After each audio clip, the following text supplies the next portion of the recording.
Hello दोस्तों, क्या आप जानते हैं पैसा सिर्फ मेहनत से नहीं सोच से भी आता है। द साइकोलॉजी ऑफ मनी के लेखक मॉर्गन हाउसेल की ये शानदार किताब बताती है कि पैसे के साथ सही सोच रखना कितना जरूरी है। ये किताब सिखाती है कि अमीर बनने के लिए सिर्फ ज्यादा पैसा कमाना काफी नहीं, बल्कि पैसे को संभालना, सही फैसले लेना और धैर्य रखना भी जरूरी है। अगर आप पैसों के पीछे की साइकोलॉजी समझ जाए तो धन कमाना और बढ़ाना दोनों आसान हो सकता है। दुनिया में पैसा कम नहीं, लेकिन उसे वही लोग हासिल करते हैं जो मनी गेम के रूल को समझते हैं।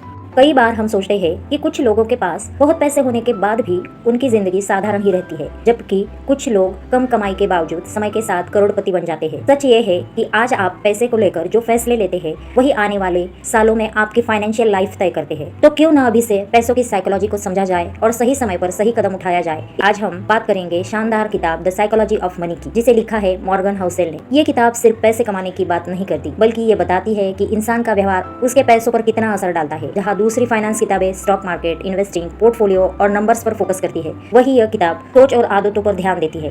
लेखक बताते हैं कि अमीर बनने के लिए सिर्फ नॉलेज काफी नहीं है, सही माइंडसेट भी जरूरी है। लोग कर्ज में क्यों फंस जाते हैं, पैसा होने पर भी परेशान क्यों रहते हैं और कुछ लोग धीरे धीरे वेल्थ कैसे बना लेते हैं, इन सब का जवाब हमारी सोच में छुपा है। अगर आप पैसों को समझदारी से संभालना चाहते हैं, फ्यूचर सक्सेस करना चाहते हैं और वेल्थ बनाना चाहते हैं, तो ये किताब आपके लिए बहुत वैल्यूएबल साबित हो सकती है। अक्सर लोग सोचते हैं कि ज्यादा पैसा सिर्फ स्मार्ट लोगों के पास आता है, लेकिन सच इससे अलग है। पैसे होने का आपके बुद्धिमान होने से कम और आपके व्यवहार से ज्यादा संबंध है। अगर आप पैसों को सही तरीके से संभालते हैं, सही फैसले लेते हैं और धैर्य रखते हैं, तो सफल होने के मौके बढ़ जाते हैं। वही चाहे आप कितने भी होशियार क्यों न हो, गलत आदतें और गलत फैसले आपको नुकसान पहुंचा सकते हैं। इस किताब का हर अध्याय हमें ये सिखाता है कि पैसे के प्रति हमारा रवैया कैसा होना चाहिए। कुछ आदतें हमें अमीर बना सकती है, जबकि कुछ आदतें हमें असफलता की ओर ले जाती है। यानी पैसा कमाने से ज्यादा जरूरी है पैसे के साथ सही व्यवहार करना।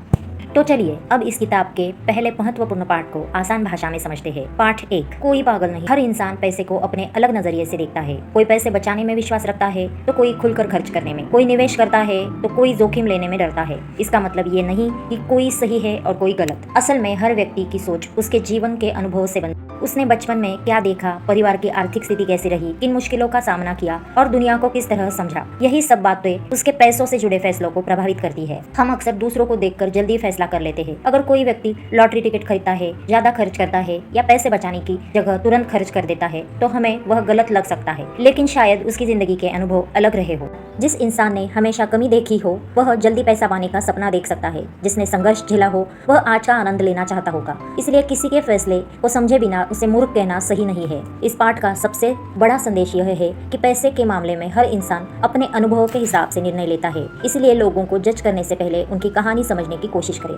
पाठ 2, भाग्य और जोखिम। जीवन में मेहनत बहुत जरूरी है, लेकिन सिर्फ मेहनत ही सफलता तय नहीं करती। कई बार किस्मत और जोखिम भी हमारे नतीजों पर बड़ा असर डालते हैं। उदाहरण के लिए बिल गेट्स को बचपन में ऐसे स्कूल में पढ़ने का मौका मिला जहां उस समय कंप्यूटर की सुविधा थी। उस दौर में यह बहुत बड़ी बात थी। इसी मौके ने उनके भविष्य की दिशा बदल दी।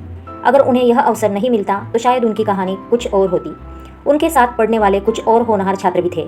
उनमें से एक बहुत प्रतिभाशाली दोस्त की एक दुर्घटना में मृत्यु हो गई। यह दिखता है कि जिंदगी में केवल प्रतिभा काफी नहीं होती, कभी कभी परिस्थितियां भी सब बदल देती है। इसका मतलब यह है कि जब कोई बहुत सफल हो जाए तो हमें यह नहीं मानना चाहिए कि सब कुछ सिर्फ उसकी मेहनत से हुआ है, और जब कोई असफल हो जाए तो ये भी जरूरी नहीं कि उसने मेहनत नहीं की थी। जीवन में मेहनत करे लेकिन विनम्र रहे। सफलता मिले तो घमंड न करे और असफलता मिले तो खुद को पूरी तरह दोष न दे, क्योंकि कई बार किस्मत और जोखिम भी खेल का हिस्सा होते हैं। पाठ 3, कभी पर्याप्त नहीं। बहुत से लोग जिंदगी भर पैसा कमाते हैं, लेकिन फिर भी उन्हें कभी नहीं लगता कि अब काफी है, हमेशा और ज्यादा चाहिए। यही परेशानी है।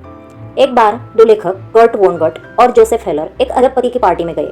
वहां कर्ट ने वोनगट से कहा कि यह आदमी एक दिन में उतना पैसा कमा लेता है जितना जोसेफ हेलर अपने मशहूर किताब से आज तक नहीं कमा पाए। इस पर जोसेफ हेलर ने जवाब दिया, हाँ, लेकिन मेरे पास एक चीज है जो उनके पास कभी नहीं होगी, और वो है काफी, यानी संतोष। इस किताब का सबक है कि जो आपके पास है उसे बेवजह खतरे में मत डालो। सिर्फ ज्यादा पाने की लालच में सब कुछ दांव पर लगाना सही नहीं है। पैसों की दुनिया में सबसे मुश्किल काम है अपने गोल्स बार बार न बदलना। अगर आज 1 लाख चाहिए, कल 10 लाख, फिर 1 करोड़, तो इंसान कभी खुश नहीं हो सकता। दूसरों से तुलना करना भी बड़ी गलती है। हमेशा कोई ना कोई आपसे ज्यादा अमीर, आपसे ज्यादा सफल और ज्यादा आगे मिलेगा। अगर आप तुलना करते रहोगे तो कभी संतुष्ट नहीं रहोगे। काफी का मतलब है यह जानना कि कब रुकना है और किन चीजों के पीछे नहीं भागना है। कुछ चीजें ऐसी हैं जिन्हें पैसे के लिए कभी खतरे में नहीं डालना चाहिए। प्रतिष्ठा, आज़ादी, दोस्त, परिवार और खुशी। याद रखिए, हर खेल खेलना जरूरी नहीं होता। कुछ खेल ऐसे होते हैं जिनमें जीतने का सबसे अच्छा तरीका है उस खेल का हिस्सा ही मत बनो। पाठ 4, उलझा हुआ कंपाउंडिंग। दुनिया के सबसे अमीर निवेशकों में से एक वॉरेन बुफे की सफलता के पीछे कोई जादू नहीं है। इसका सबसे बड़ा कारण है समय। वो सिर्फ अच्छे निवेशक नहीं है, बल्कि करीब 75 सालों तक लगातार अच्छे निवेशक बने रहे। यानी उन्होंने जल्दी शुरुआत की, सही फैसले लिए और लंबे समय तक टिके रहे। यही है कंपाउंडिंग का असली जादू। कंपाउंडिंग का मतलब है आपका पैसा खुद पैसा कमाता है, फिर उस कमाई पर भी कमाई होती है। धीरे धीरे छोटी रकम भी बहुत बड़ी बन सकती है। इसलिए सफल निवेश हमेशा सबसे ज़्यादा रिटर्न पाने का खेल नहीं है। असली सफलता है अच्छे रिटर्न के साथ लंबे समय तक जुड़े रहना। अब एक ज़रूरी बात समझिए, पैसा कमाना और पैसा संभाल कर रखना दोनों अलग चीज़ें हैं। पैसे कमाने के लिए इंसान को रिस्क लेना पड़ता है, मौके पकड़ने पड़ते हैं और खुद पर भरोसा रखना पड़ता है। लेकिन पैसा बचा कर रखने के लिए अलग सोच चाहिए। इसके लिए चाहिए विनम्रता, समझदारी और यह याद रखना कि जो पैसा आपने बनाया है वह एक फैसले से जल्दी जा भी सकता है। इसलिए सिर्फ कमाने पर नहीं, बचाने और बढ़ाने पर भी ध्यान दीजिए। यही अमीर बनने का असली रास्ता है। पाठ 5, अमीर बनना और अमीर बने रहना। दोस्तों, पैसा कमाना और पैसा संभाल कर रखना दोनों बिल्कुल अलग है। पैसे कमाने के लिए इंसान को रिस्क लेना पड़ता है, नए मौके पकड़ने पड़ते हैं, पॉजिटिव सोचना पड़ता है और मेहनत करनी पड़ती है। इसके लिए चाहिए विनम्रता, समझदारी और यह डर कि जो पैसा आपने कमाया है वह गलत फैसले की वजह से जल्दी जा भी सकता है। माइकल मॉरिटस कहते हैं कि हमें हमेशा याद रखना चाहिए कि आने वाला समय बीते हुए समय जैसा नहीं होता। यानी सिर्फ पुरानी सफलता पर भरोसा करके नहीं बैठ सकते। कल जीते थे इसका मतलब यह नहीं है कि आज भी जीतेंगे। इसलिए अमीर बने रहने के लिए सर्वाइवल माइंडसेट होना जरूरी है। इसके लिए 3 बातें याद रखें। नंबर 1, खुद को फाइनेंशियली स्ट्रांग बनाइए। इतना मजबूत बनाइए कि मार्केट ऊपर जाए या नीचे आप टिके रहे। दूसरी बात, कोई भी प्लान पूरी तरह से परफेक्ट नहीं होता, हमेशा कुछ न कुछ गलत हो सकता है। इसलिए हर प्लान को बैकअप रखना जरूरी है। तीसरी बात, भविष्य को लेकर पॉजिटिव रहे, लेकिन रास्ते में आने वाली मुश्किलों के लिए भी तैयार रहे। यानी उम्मीद भी रखे और सावधानी। जो लोग सिर्फ पैसा कमाना जानते हैं वे कुछ समय के लिए अमीर बनते हैं, लेकिन जो लोग पैसा बचाना, संभालना और बढ़ाना जानते हैं वही लंबे समय तक अमीर बने रहते हैं। पार्ट 6, टेल्स, आप जीत गए। दोस्तों, आज हम समझेंगे कि सफलता हमेशा हर बार सही होने से नहीं मिलती, बल्कि कुछ बड़े सही फैसलों से मिलती है। यह कहानी है एक मशहूर आर्ट कलेक्टर हाइंज बर्गुयन की। उन्होंने पिकासो, ब्राक, ली और मतीस जैसे महान कलाकारों की पेंटिंग्स खरीदी। लोग सोचते थे कि उन्हें कला में निवेश करने की गजब समझ थी, लेकिन सच्चाई कुछ और थी। उन्होंने बस बहुत बड़ी मात्रा में कला खरीदी थी। उनमें से कई चीज़ें खास नहीं थी, कई फैसले भी गलत थे, लेकिन कुछ चुनिंदा पेंटिंग्स इतनी मूल्यवान निकली कि बाकी सारी गलतियों की भरपाई हो गई। यही होता है टेल इवेंट, मतलब हजारों कोशिशों में एक बड़ी सफलता जो सब कुछ बदल देती है। अब इसे निवेश की दुनिया में समझते हैं। मान लो कोई फंड 100 जगह पैसा लगाता है, उनमें से बहुत सारे निवेश फेल हो जाएंगे, कुछ ठीक ठाक चलेंगे और सिर्फ 1 या 2 निवेश बहुत बड़ा रिटर्न देंगे। लेकिन वही 1 या 2 निवेश पूरा खेल बदल देते हैं।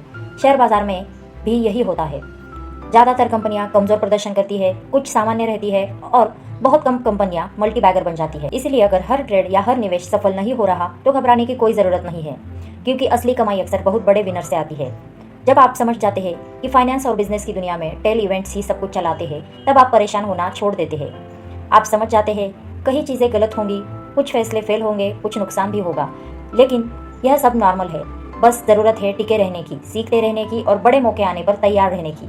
याद रखिए, हर बार जीतना ज़रूरी नहीं है, कुछ बड़ी जीतें ही जिंदगी बदल देती। पार्ट 7, वेल्थ वह है जो आप नहीं देखते। आज हम सीखेंगे कि असल वेल्थ क्या होती है। ज़्यादातर लोग सोचते हैं कि बड़ा घर, महंगी कार और ब्रांडेड चीज़ें होना ही अमीरी है, लेकिन लेखक मॉर्गन हाउसेल कहते हैं कि यह सिर्फ रिच दिखाना है, वेल्थ होना नहीं। जब लोग कहते हैं कि उन्हें करोड़पति बनना है तो कई बार उनका असली मतलब होता है कि उन्हें करोड़ों रुपए खर्च करने हैं। लेकिन सच क्या है, करोड़ों रुपए खर्च करना और करोड़पति बनना दोनों अलग बातें हैं। जो इंसान महंगी कार खरीदता है, बड़ा घर लेता है, वो बाहर से अमीर दिख सकता है, लेकिन वेल्थ वो है जो दिखाई नहीं देती। वेल्थ का मतलब बैंक में बचत, निवेश किया हुआ पैसा, इमरजेंसी फंड, भविष्य की सुरक्षा, बिना तनाव के फैसले लेने की ताकत। यानी जो पैसा आपने कमाया लेकिन अभी खर्च नहीं किया, वही आपकी असली वेल्थ है। धनवान वह नहीं जो सबको दिखाए कि उसके पास कितना पैसा है। धनवान वह है जिसके पास ऑप्शंस है। अगर आप नौकरी छोड़ना चाहे, बिजनेस शुरू करना चाहे, फैमिली को समय देना चाहे या मुश्किल समय में संभलना चाहे तो वेल्थ आपकी मदद करती है। वेल्थ देती है आज़ादी, ग्रोथ, मन शांति, फ्लेक्सिबिलिटी। इसलिए अगली बार किसी की कार देखकर इम्प्रेस मत होना। हो सकता है उसके पास EMI हो और किसी साधारण दिखने वाले इंसान के पास असली वेल्थ हो। याद रखिए, रिच दिखना आसान है, वेल्थ बनाना मुश्किल। पाठ 8। पैसे बचाना क्यों सबसे ज़रूरी है। एक खास इनकम लेवल के बाद लोग 3 तरह के होते हैं। 1, कुछ लोग नियमित रूप से पैसे बचाते हैं। 2, कुछ लोग सोचते हैं कि वो बचत नहीं कर सकते हैं। और 3, कुछ लोगों को लगता है कि उन्हें बचत करने की ज़रूरत नहीं है। लेकिन सच्चाई क्या है? आपकी सेविंग हैबिट्स आपके इनकम इन्वेस्टमेंट रिटर्न से भी ज़्यादा इंपॉर्टेंट है। वो क्यों? क्योंकि बचाया हुआ पैसा आपको देता है आज़ादी, अपने फैसले खुद लेने की ताकत, मुश्किल समय में सुरक्षा। दुनिया में सबसे कीमती चीज़ क्या है? अपने समय पर कंट्रोल और आपके पास मौजूद ऑप्शंस। इसीलिए दूसरे लोग क्या कर रहे हैं, क्या सोचते हैं, ये मत सोचो, बस अपनी सेविंग्स पर ध्यान दो। याद रखो, कमाई से अमीर बनते हैं लेकिन बचत से अमीर बने रहते हैं। पाठ 9। परफेक्ट नहीं, प्रैक्टिकल बनो। जब भी आप पैसे से जुड़े फैसले लेते हैं तो बिल्कुल परफेक्ट या 100% लॉजिकल बनने की कोशिश मत करो। इसकी जगह उचित बनने का लक्ष्य रखो, क्योंकि प्रैक्टिकल सोच आपको लंबे समय तक टिके रहने में मदद करती है और असली पैसा टाइम के साथ बनता है। एक ज़रूरी बात याद रखो, जो पहले कभी नहीं हुआ वो कभी भी हो सकता है। इसका मतलब पास्ट परफॉर्मेंस देखकर फ्यूचर डिसाइड मत करो। 100% सर्टेनिटी की उम्मीद मत रखो। जैसे ब्लैक जैक या पोकर के प्लेयर्स जानते हैं, वो गारंटी नहीं, पॉसिबिलिटी की संभावना के साथ खेलते हैं। इसलिए बेस्ट स्ट्रेटजी क्या है? ऐसा प्लान बनाओ जो गलत भी हो सकता है। इसे कहते हैं मार्जिन ऑफ सेफ्टी। अब सवाल, आप क्या कर सकते हो? एक ही इनकम सोर्स पर डिपेंड मत रहो, हमेशा बैकअप प्लान रखो, अपने खर्च कम रखो और सबसे ज़रूरी इमरजेंसी फंड बनाओ। याद रखो, बड़ा रिस्क ये है कि आपके पास कोई बैकअप ना हो। आसान शब्दों में परफेक्ट बनने की कोशिश मत करो, इतना मजबूत बनो कि गलती होने पर भी टिके रह सको। पाठ 10। आप बदल जाएंगे। हम सब सोचते हैं कि हमें पता है कि हमें फ्यूचर में क्या चाहिए, लेकिन ये सच है, हम अपने फ्यूचर सेल्फ को सही से प्रेडिक्ट नहीं कर पाते। आज जो चीज़ें आपके लिए इंपॉर्टेंट है, हो सकता है 5-10 साल बाद उनकी कोई वैल्यू ना हो, क्योंकि इंसान का नेचर ही बदलना है। स्टक कॉस्ट, डूबा हुआ पैसा। कई बार हम एक बड़ी गलती करते हैं, हम पास्ट के गलत फैसलों को छोड़ नहीं पाते। मान लो आपने किसी बिजनेस में बहुत पैसा लगाया और वो फेल हो गया। अब लॉजिकली क्या करना चाहिए? नुकसान को रोककर आगे बढ़ना चाहिए, लेकिन हम क्या करते हैं, इतना पैसा लगा दिया है, अब तो कंटिन्यू करना ही पड़ेगा। यही है स्टक कॉस्ट ट्रैप, यानी जो पैसा जा चुका है उसे रिकवर करने के चक्कर में हम ज़्यादा नुकसान कर लेते हैं। याद रखो, पास्ट के पैसे के लिए फ्यूचर के फैसले तय नहीं करने चाहिए। इन्वेस्टिंग की असली सच्चाई, इन्वेस्टिंग आसान नहीं है। इसकी एक प्राइस होती है, लेकिन प्राइस पैसे में नहीं होती। इसकी कीमत होती है डर, अनसर्टेनिटी, डिबेट, वॉलेटिलिटी। बहुत कम लोग कह पाते हैं, अगर मेरा 20% पैसा गिर गया तब भी मैं क्लेम करूंगा। सही माइंडसेट क्या है? अगर आप लॉन्ग टर्म इन्वेस्टर बनना चाहते हो तो आपको ये समझना होगा, मार्केट का उतार चढ़ाव कोई पनिशमेंट नहीं है, ये फीस है। जैसे आप जिम जाते हो, पेन सहते हो, वैसे ही इन्वेस्टिंग में वॉलेटिलिटी सहनी पड़ती है। फाइनल मैसेज, खुद को बदलने के लिए तैयार रखो, पास्ट की गलतियों में फंसे मत रहो और इन्वेस्टिंग की फीस को एक्सेप्ट करो। पाठ 10। आप बदल जाएंगे। हम सब सोचते हैं कि हमें पता है कि हमें फ्यूचर में क्या चाहिए, लेकिन ये सच है, हम अपने फ्यूचर सेल्फ को सही से प्रेडिक्ट नहीं कर पाते। आज जो चीज़ें आपके लिए इंपॉर्टेंट है, हो सकता है 5-10 साल बाद उनकी कोई वैल्यू ना हो, क्योंकि इंसान का नेचर ही बदलना है। स्टक कॉस्ट, डूबा हुआ पैसा। कई बार हम एक बड़ी गलती करते हैं, हम पास्ट के गलत फैसलों को छोड़ नहीं पाते। मान लो आपने किसी बिजनेस में बहुत पैसा लगाया और वो फेल हो गया। अब लॉजिकली क्या करना चाहिए? नुकसान को रोककर आगे बढ़ना चाहिए, लेकिन हम क्या करते हैं, इतना पैसा लगा दिया है, अब तो कंटिन्यू करना ही पड़ेगा। यही है स्टक कॉस्ट ट्रैप, यानी जो पैसा जा चुका है उसे रिकवर करने के चक्कर में हम ज़्यादा नुकसान कर लेते हैं। याद रखो, पास्ट के पैसे के लिए फ्यूचर के फैसले तय नहीं करने चाहिए। इन्वेस्टिंग की असली सच्चाई, इन्वेस्टिंग आसान नहीं है। इसकी एक प्राइस होती है, लेकिन प्राइस पैसे में नहीं होती। इसकी कीमत होती है डर, अनसर्टेनिटी, डिबेट, वॉलेटिलिटी। बहुत कम लोग कह पाते हैं, अगर मेरा 20% पैसा गिर गया तब भी मैं क्लेम करूंगा। सही माइंडसेट क्या है? अगर आप लॉन्ग टर्म इन्वेस्टर बनना चाहते हो तो आपको ये समझना होगा, मार्केट का उतार चढ़ाव कोई पनिशमेंट नहीं है, ये फीस है। जैसे आप जिम जाते हो, पेन सहते हो, वैसे ही इन्वेस्टिंग में वॉलेटिलिटी सहनी पड़ती है। खुद को बदलने के लिए तैयार रखो, पास्ट की गलतियों में फंसे मत रहो और इन्वेस्टिंग की फीस को एक्सेप्ट करो। फाइनल मैसेज, खुद को बदलने के लिए तैयार रखो, पास्ट की गलतियों में फंसे मत रहो और इन्वेस्टिंग की फीस को एक्सेप्ट करो। पाठ 11। निराशावाद का प्रलोभन। क्या आपने कभी नोटिस किया है, निगेटिव बातें हमें ज़्यादा सच्ची और स्मार्ट क्यों लगती है? जब कोई कहता है सब ठीक हो जाएगा तो हम उसे हल्के में लेते हैं, लेकिन अगर कोई कहे खतरा है तो हम तुरंत अलर्ट हो जाते हैं। यही है निराशावाद का प्रलोभन। क्यों ऐसा होता है? हमारा दिमाग ऐसे बना है कि वो खतरे को मौके से ज़्यादा इंपॉर्टेंट मानता है, क्योंकि पहले के समय में जो लोग खतरे को जल्दी पहचानते थे वही सर्वाइव करते थे। इसलिए आज भी हम निगेटिव चीज़ों पर ज़्यादा ध्यान देते हैं। लेकिन यहाँ एक बड़ी सच्चाई है, दुनिया सिर्फ बुरी नहीं है। जब जब समस्या आई है, इंसानों ने सोल्यूशन भी निकाला है। उदाहरण के लिए जब साल 2000 में तेल की कीमतें बढ़ी तो लोगों ने नए तरीके ढूंढ लिए तेल निकालने के, मतलब हर खतरे के साथ समाधान भी आता है। तो फिर हमें सिर्फ बुरा ही क्यों दिखता है? क्योंकि प्रोग्रेस धीरे धीरे होती है, प्रॉब्लम्स अचानक दिखती है, ग्रोथ समय लेती है, कंपाउंडिंग से बनती है, लेकिन नुकसान डिस्ट्रैक्शन से एक पल में हो जाता है। इसलिए हमें लगता है कि दुनिया खराब हो रही है, जबकि असल में धीरे धीरे चीज़ें बेहतर भी हो रही होती है। फाइनल लेसन, सिर्फ नेगेटिव सोच को ही स्मार्ट मत समझो। दुनिया में खतरे हैं, लेकिन सोल्यूशन भी उतने ही है, और असली ग्रोथ हमेशा समय लेती है। पाठ 12, कन्फेशन, असली पैसा कैसे संभालते हैं। आज का लेसन थोड़ा अलग है। ये कोई थ्योरी नहीं बल्कि रियल लाइफ कन्फेशन है। इसमें लेखक बताते हैं कि वो अपने पैसे को कैसे हैंडल करते हैं और क्यों उनका तरीका परफेक्ट नहीं लेकिन प्रैक्टिकल है। नंबर 1, सबसे बड़ा गोल स्वतंत्रता।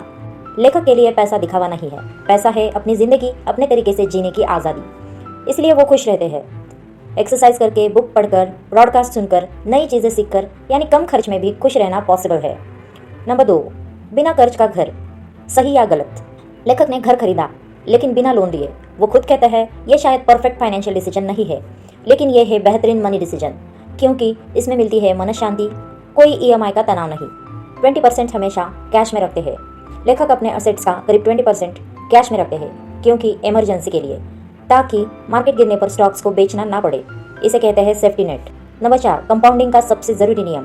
कंपाउंडिंग को बीच में मत तोड़ो, मतलब बार बार बाय सेल करना, पैनिक में डिसीजन लेना।